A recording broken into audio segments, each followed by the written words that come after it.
ಇನ್ನು ಸಿಎಂ ತವರು ಕ್ಷೇತ್ರದಲ್ಲಿ ಮಹಿಳಾ ಅಧಿಕಾರಿಗೆ ಧಮಕಿ ಹಾಕಿ ಕೊಲೆ ಬೆದರಿಕೆಯನ್ನು ಹಾಕಲಾಗಿದೆ. ಇತ್ತೀಚೆಗೆ ಸಿಕ್ಕಾಪಟ್ಟೆ ಆಗ್ತಾ ಇದೆ. ಇದು ಯಾಕೆ ಅಂತ ಅರ್ಥ ಆಗ್ತಿಲ್ಲ.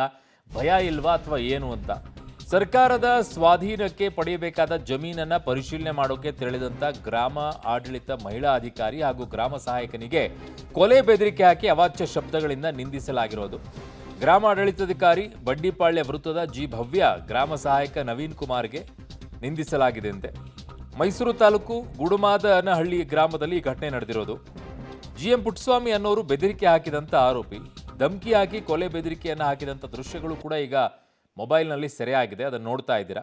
ಈ ವೇಳೆ ಪುಟ್ಟಸ್ವಾಮಿ ಬಲವಂತವಾಗಿ ಮೊಬೈಲನ್ನು ಕಿತ್ಕೊಂಡಿರುವಂತಹ ವಿಡಿಯೋನ ಡಿಲೀಟ್ ಮಾಡಿದ್ದಾನೆ.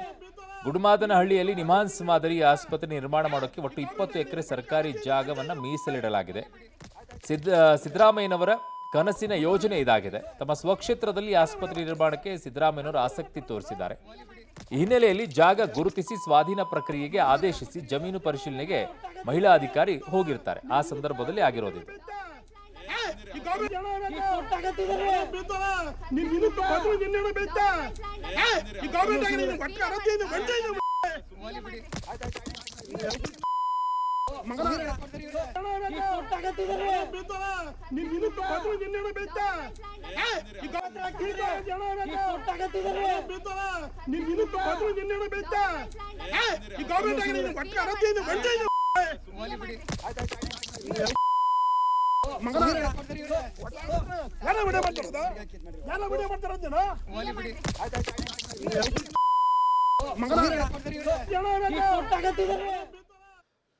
ಇನ್ನು ಇಲ್ಲಿ ಮಹದೇವಪ್ಪ ಅವರು ಸಚಿವರು ಮಾತನಾಡುತ್ತಾರೆ. ವಿವೇಚನೆಯಿಂದ ಸ್ವಲ್ಪ ವರ್ತಿಸಬೇಕು ಅಂತ ಅಧಿಕಾರಿಗಳು. ಹೌದಾ?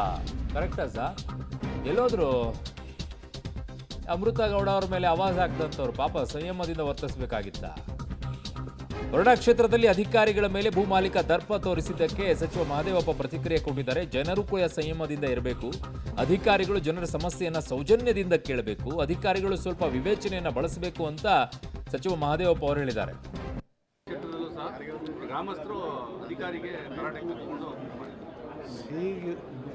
ಜನರು ಸಂಯಮದಿಂದ ಇರಬೇಕು.